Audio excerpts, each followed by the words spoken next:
We're told an athlete takes a deep breath, inhaling 1.85 liters of air at 21 degrees Celsius and 754 millimeters of mercury. How many moles of air are in the breath? How many molecules? So pause this video and see if you can figure this out on your own. Alright, now let's work through this together. So let's think about what they are giving us and what we need to figure out. So they are giving us a volume right over here.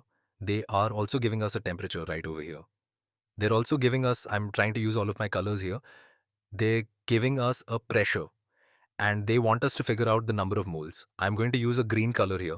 So they want to know, so we often use the lowercase letter n to represent the number of moles. And so do we know something that connects pressure, temperature, volume, and the number of moles? Well, you might be thinking of the ideal gas law, which tells us that pressure times volume is equal to the number of moles, N times the ideal gas constant, R times temperature T. And so we know everything here except for N, so we can solve for N. I know what some of you are saying. Wait, do we know R? Well, R is a constant, and it's going to be dependent on which units we use, and we'll figure out which version of R we use. But that's why I gave you this little table here that you might see on a formula sheet if you were taking something like an AP exam. So we actually do know what R is. So we just need to solve for N. So to solve for N, you just divide both sides by RT. And so you are going to get that N is equal to pressure times the volume over R times T, R times T. And so this is going to be equal to what? Well, our pressure is 754 millimeters of mercury.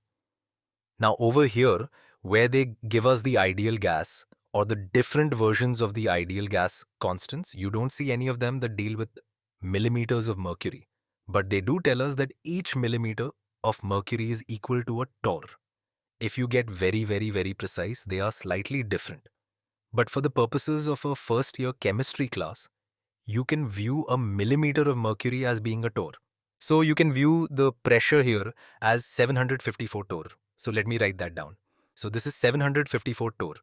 And then we're going to multiply that times the volume. And here they give the volume in liters in several of these. And we're probably going to be using this one, this version of the ideal gas constant that has liters, torr, moles, and Kelvin. And so let's multiply times the volume. So times 1.85 liters. And then that is going to be divided by the ideal gas constant. I'll use this version because it's using all of the units that I already have.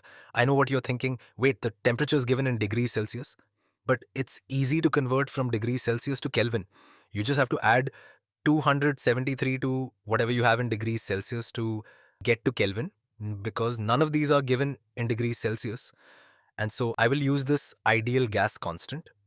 So this is going to be 62.36 liter torr per mole Kelvin. Mole to the negative 1 is just 1 over mole. So I could write it like this. Kelvin to the negative 1 is just 1 over Kelvin.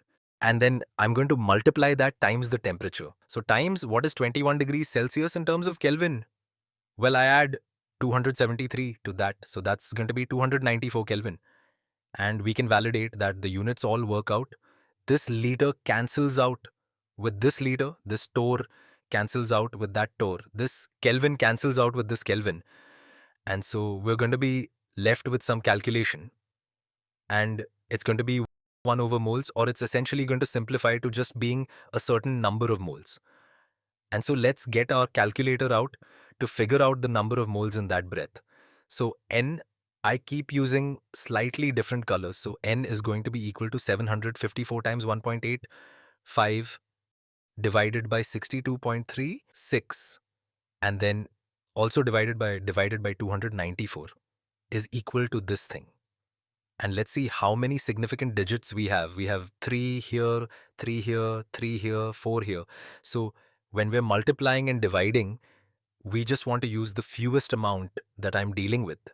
So I want to go to 3 significant figures. So 0.0123 significant figures. So 0.0761. This is going to be 0.0761. And I could say approximately because I'm rounding, but that's 3 significant figures there. So that's the number of moles of air in the breath. Now, the next question is, how many molecules is that? Well, We know that each mole has roughly 6.022 times 10 to the 23rd molecules in it. So we just have to multiply this times 6.022 times 10 to the 23rd. So we could write it this way. We could write 0.0761 moles. I'll write mole times 6.022 times 10 to the 23rd molecules per mole. I'm going to cancel out and I'm just going to be left with molecules.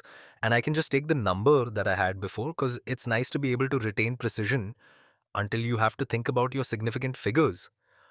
And so, but once again, because we did this whole calculation, we're going to want to round everything to 3 significant figures. So let's just multiply this times 6.022. EE means times 10 to the 23rd is equal to that. And if I round to 3 significant figures, because my whole calculation, that was my limiting significant figures, I have 4.5, 8 times 10 to the 22nd. So this is 4.58 times 10 to the 22nd molecules. Squeeze that in there and we're done.